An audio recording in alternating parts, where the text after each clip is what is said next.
Ako, I'm a big fan of Mayor Duterte.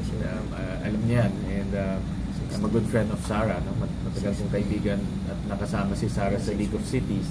And I really admire their track record in public service. Si Mayor Rudy really responds to the times. Kung nakita naman natin na mga unang panahon ng Davao ay kailangan talagang isang taong pwedeng hawakan yung peace and order situation dito. At pwedeng hawakan yung criminality dito. And Davao being a center of commerce in Mindanao, no? Probably the biggest center of commerce in the whole Mindanao island.